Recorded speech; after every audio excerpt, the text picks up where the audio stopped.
안녕하세요. 오늘도 그림 메르엔으로 여러분을 찾아뵙습니다. 이게 오늘은 제가 작은 이들의 선물이라는 이야기를 들려드리려고 하는데, 저도 이 그림책, 이 이야기를 읽은 지가 꽤 오래됐잖아요. 벌써 십몇 년이란 세월이 흘렀거든요.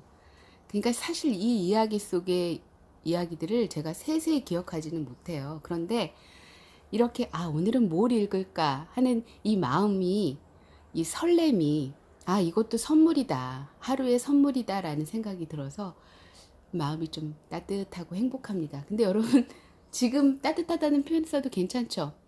왜냐하면 지금 바깥에 창문을 보니까 하늘에서 비가 쏟아질 것 같은 약간의 구름이, 잿빛 구름이 좀 껴있고, 그래서 제가 아직 화분에 인사는 했어요. 얘들아 안녕, 잘 지냈어? 참 예쁘게 잘 자랐구나, 고맙다. 자, 이제 너는 더 이상 더 자라지 말고 좀 옆으로 좀 커봐, 이런 얘기도 하고. 그래서 물을 줄까 했는데 약간 그 대기 중에 약간 수분이 뜨는 느낌이 들어요. 그래서 오늘은 좀 물을 조심스럽게 안 주거나 조금 줘도 괜찮겠다는 생각에서 아직은 그 샤워기로 물을 안 줬거든요. 자, 그러면은 본론으로 들어가 볼게요. 여러분도 오늘 이 시간이 선물이었으면 좋겠어요. 그 선물이라고 하는 게 거창할 필요는 없잖아요. 그죠? 그냥 아주 그 살짝 미소를 머금을 수 있는 그 정도의 선물이라면 건강상으로도 굉장히 훌륭한 거거든요. 사실은 그 칠정 중에 뭐 분노도 있고 기쁨도 있고 여러 가지가 많잖아요. 근데 이제 이 기쁨도 너무 지나치면 기가 흩어진대요. 그러니까 너무 막 너무 기쁜 거 별로 바람직하지 않아요. 그렇지 않습니까, 여러분?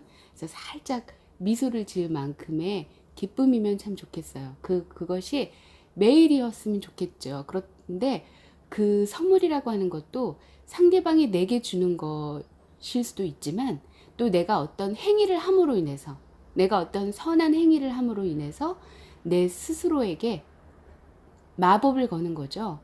나는 이렇게 이런 선한 행위로 함으로 인해서 아마 이 친구에게 분명히 뭔가 선물이 올 거야 하는 그런 마음. 안 오면 뭐 어때요? 하지만 어쨌든 그 행위를 통해서 또 나도 기쁘잖아요. 어떤 작은 행위더라도.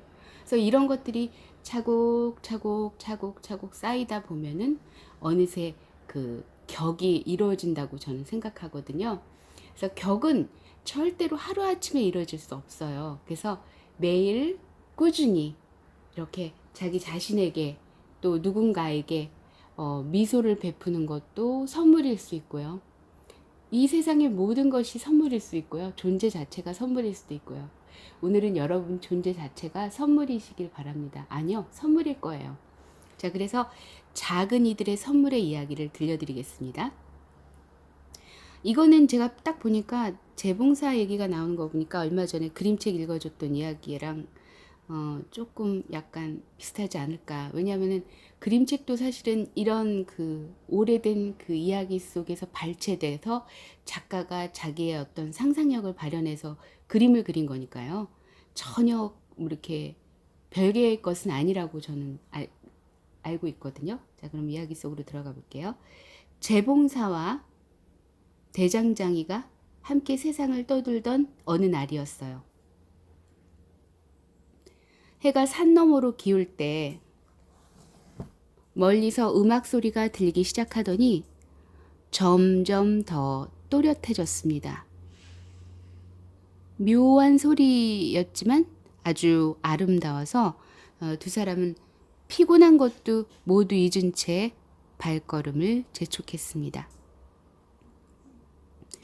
아름다운 달빛 아래 어떤 언덕에 닿아 보니 아주 조그만 남녀 한 무리가 눈에 띄었죠. 작은이들은 서로 손을 잡고는 즐겁고 행복하게 원을 돌며 춤을 추고 있었어요. 그러면서 죄송합니다.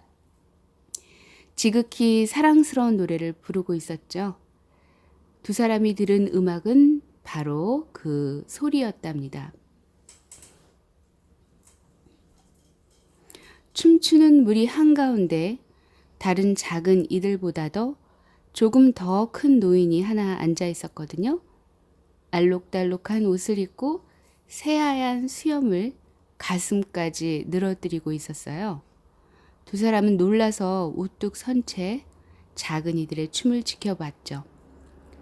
노인이 가까이 오라고 손짓을 하자 작은 이들이 원을 풀어서 길을 내주었어요.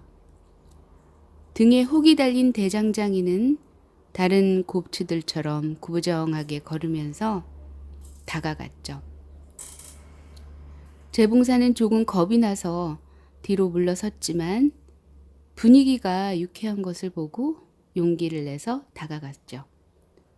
원이 다시 만들어지고 작은 이들은 정신없이 팔짝팔짝 뛰면서 노래를 했어요. 노인은 허리띠에 차고 있던 칼을 꺼내서 싹싹 갈고는 충분히 날카로워지자 두 나그네를 훑어보았어. 그러더니 대장장이를 붙들고 번개처럼 머리카락과 수염을 밀어버렸어요.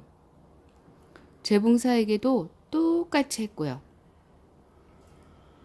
노인이 일을 마치고 어깨를 툭툭 쳐주자 두 사람의 두려움이 씻은 듯 사라졌어요. 마치 몸부림치지 않고 가만히 있어서 참 착하다고 말하는 듯 했죠. 노인은 한쪽 옆에 쌓여있는 석탄을 손가락으로 가리키며 자루에 가득 채워가라고 손짓을 했어요.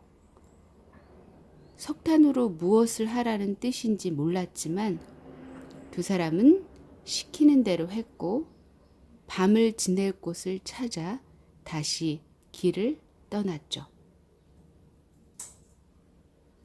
계곡으로 내려오자 가까운 수도원의 종이 12번 울렸어요. 눈 깜짝할 사이에 음악 소리가 그치고 모든 것이 사라졌어요.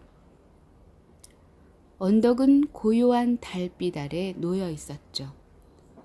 두 나그네는 여인숙을 하나 발견하고 헛간의 집더미에 누워 옷을 덮고는 피곤한 나머지 자루에서 석탄 꺼내는 것도 잊은 채 잠이 들었죠. 그러다 뭔가가 몸을 무겁게 누르는 느낌에 평소보다 일찍 깨어났어요. 자루를 열어본 두 사람은 눈을 믿을 수가 없었어요. 그 안에는 석탄이 아니라 순금이 가득 들어 있었던 거예요. 머리카락과 수염도 다행히 전처럼 붙어 있었어요. 이제 부자가 됐지만 천성이 욕심 많은 대장장이는 재봉사보다 자루를 더 가득 채웠으면서도 더 가졌으면 하고 바랬어요. 욕심 많은 사람은 많이 가질수록 더 바라는 법이죠. 대장장이는 재봉사에게 하루 더 있다가 저녁에 다시 언덕으로 가서 노인에게 더 큰 보물을 받아오자고 말했어요. 하지만 재봉사는 거절했어요. 난 이걸로 충분해. 이제 기술자가 돼서 애인이랑 결혼하고 행복하게 살 거야. 그렇지만 대장장이를 위해서 하루 더 함께 있어 주겠다고는 했죠.